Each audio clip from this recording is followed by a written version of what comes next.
O Senhor esteja convosco. Ele está no meio de nós. Proclamação do Evangelho de Jesus Cristo, segundo Mateus. Glória a vós, Senhor.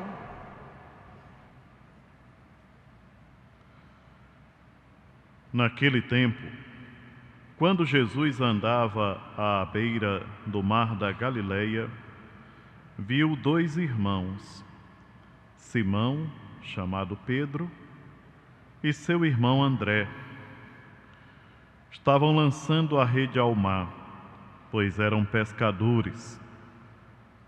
Jesus disse a eles: Segui-me, e eu farei de vós pescadores de homens. Eles imediatamente deixaram as redes e o seguiram. Caminhando um pouco mais, Jesus viu outros dois irmãos, Tiago, filho de Zebedeu, e seu irmão João, que estavam na barca com seu pai, Zebedeu, consertando as redes. Jesus os chamou. Eles imediatamente deixaram a barca e o pai, e o seguiram. Palavra da salvação. Glória a vós, Senhor.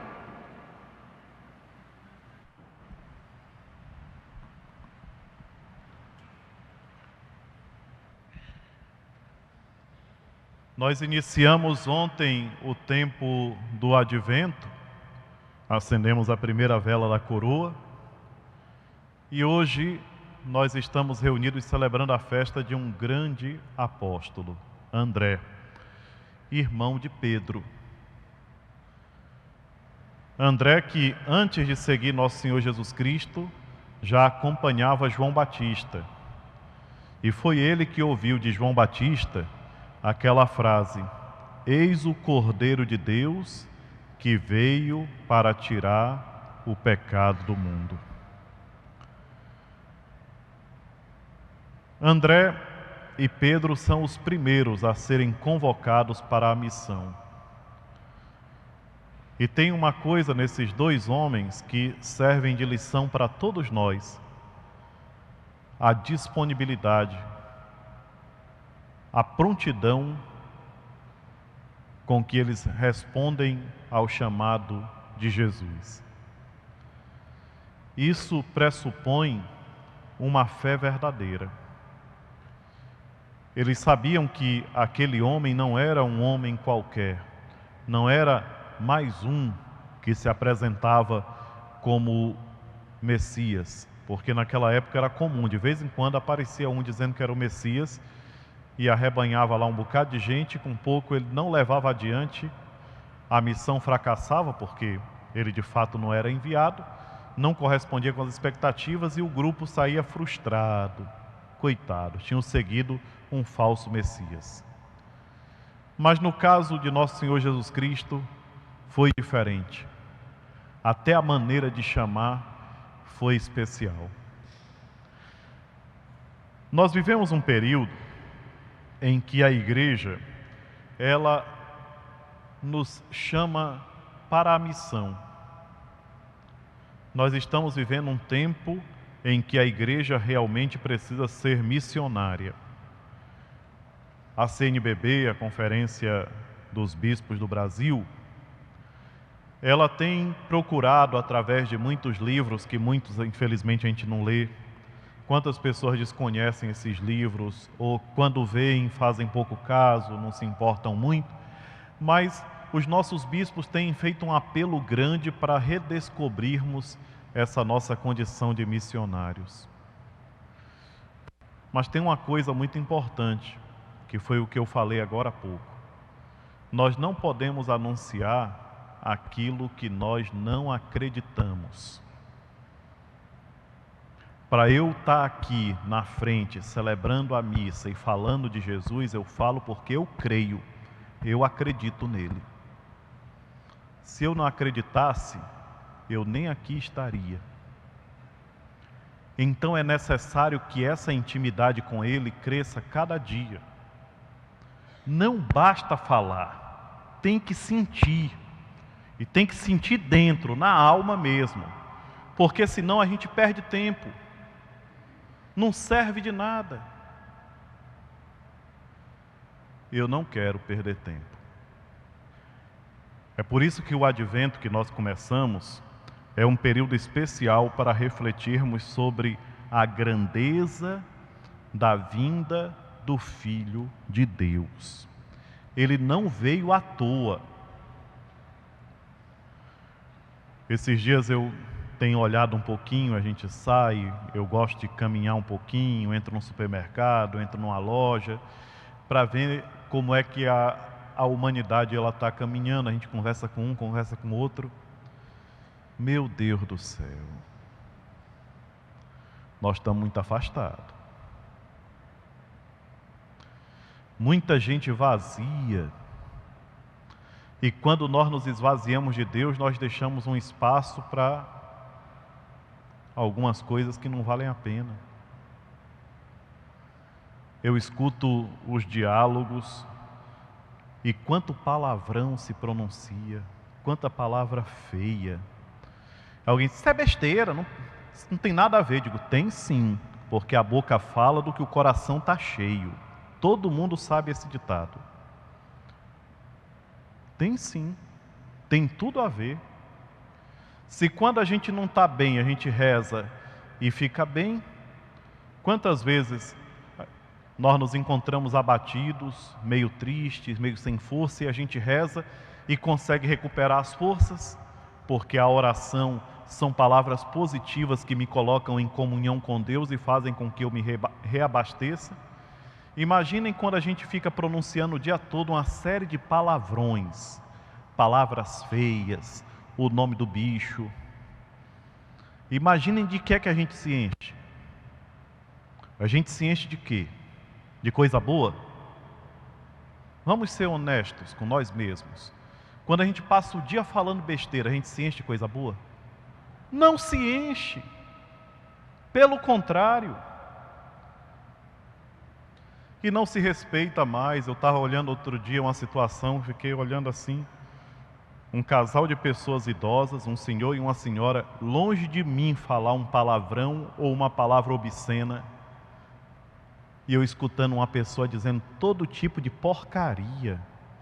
Digo, mas que mundo é esse? Aí depois, Deus é fiel. Eu digo que é fiel a quem? A ti? Deus é mais o que é mais? Eu não sei onde é que a gente vai parar desse jeito, sinceramente. Nós temos que começar a ter cuidado com o que a gente fala. É muita poluição espiritual, muita poluição espiritual. E é preciso pensar nisso, porque é o nosso futuro que está em jogo. Se Pedro e André estivessem naquele momento falando todo tipo de asneira, de besteira, de porcaria, de tudo que não prestasse, Jesus podia passar 3 vezes na frente. Ei, embora. Eu não ia nem ligar. De que é que esse doido está chamando aí? É doido, é? Como é que ele vem chamar a gente assim? O que é que esse doido está querendo com a gente? Negativo. Eles estavam com o espírito preparado, como nós também temos que preparar o nosso, meus irmãos e minhas irmãs. Isso eu falo para vocês e bate em vocês e volta para mim, ó. Eu nunca falo com a hipocrisia de quem está jogando só para vocês. Joga aí e volta para mim, porque eu sou o primeiro interessado a ter cuidado com o que eu falo, porque nós precisamos progredir, nós precisamos ser cada dia melhores, e não só da porta da igreja para dentro, sobretudo da porta da igreja para fora. Queridos irmãos e irmãs, olhemos para esses exemplos bonitos e vamos tomar coragem. Disse assim, mas eu vou ser uma mosca branca. Eu digo, poxa, se ser uma pessoa séria é ser uma mosca branca, então, não só branca, mas até luminosa, né? Para que a gente possa chamar a atenção das pessoas que se esvaziaram de Deus. Eu fico tão feliz quando eu olho essa basílica cheia de pessoas, uma segunda-feira, hoje que é um dia em que muita gente não está nem aí para nada. É tão bonito ver vocês aqui participando dessa missa, é maravilhoso, mas não percamos tempo. Não vamos desprezar a graça de Deus. É um privilégio muito grande vocês terem fé para poder entrar nessa igreja e participar de uma missa quando tem gente que não está nem aí para nada. Sabe? Se eu pudesse dar um abraço em cada um agora, eu abraçava para dizer: muito bem, que bom que você veio. Mas não basta vir, tem que continuar. E vamos para frente com vontade. Porque aquilo que nós buscamos é a coisa mais preciosa que o ser humano pode desejar sobre essa terra. A presença de Deus em nós. Tem coisa mais bonita, gente? Chega a dar um arrepio só de pensar o quanto é bom a gente viver na presença de Deus. Pode estar tudo ruim, mas a gente está bem. É semelhante àquele pobrezinho que mora numa casa. Uma vez eu entrei numa casa de uma pessoa e ela ficou toda assim desconcertada. Ô padre, não tem nem onde sentar. Eu digo, não tem problema, a gente senta aqui no chão, vamos se acocorar aqui e conversar. Mas uma pessoa de uma felicidade tão grande. Aí ela disse assim, não tenho nada para lhe oferecer, um copo d'água. Padre, perdoe o copo. Na verdade não é um copo. Eu digo, não se preocupe. Mas uma felicidade, eu digo, meu Deus do céu. Quando eu saí daquela casa, eu digo, a gente precisa de tão pouco para ter paz interior. E o tão pouco, sabe o que é? É acreditar em Deus.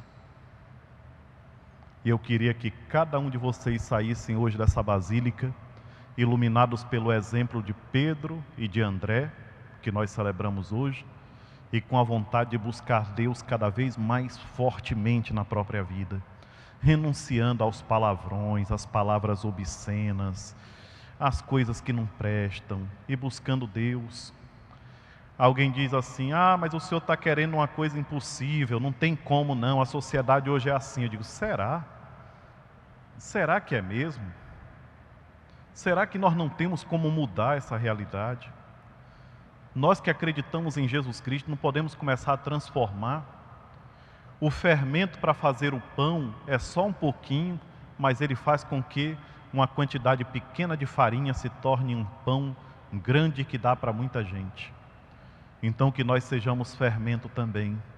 Que quando a gente chegar em casa hoje, alguém venha falar um palavrão, ao invés da gente brigar ou dar um tapa na boca da pessoa, que aí não serviu de nada, nós tenhamos a força para dizer interiormente, Senhor, toca o coração desse meu irmão, dessa minha esposa, desse meu esposo. Toca o coração, interiormente, sem falar nada, né? E nós vamos começar a mudar o mundo com pequenos atos de amor e de misericórdia. E nós já estamos no ano da misericórdia. Papa Francisco ontem criou coragem lá na África. O negócio era para daqui uma semana, ele disse, vai ser agora. Por isso é que eu gosto do Papa Francisco, porque não tem negócio não, tem para fazer logo. Porque tem gente que ensaia e não faz nunca. Quantas vezes a gente fica ensaiando uma coisa e não faz? Chegou na África, olhou a realidade todinha daquele sofrimento do pessoal lá no centro da África, disse, quer saber de uma coisa? Antes de abrir a portona de bronze de São Pedro, eu vou abrir essa de madeira aqui. Viu? E começou. E nós estamos já dentro do ano da misericórdia, iluminados pelo Evangelho e pelo pedido da igreja. Misericordiosos como o Pai. O Pai é misericordioso, os filhos e filhas também têm que ser. Queridos irmãos e irmãs, que o exemplo de André, Santo André e de São Pedro nos deem a força para que nós sejamos verdadeiros discípulos de Jesus Cristo. Seja louvado nosso Senhor Jesus Cristo. Para sempre seja louvado.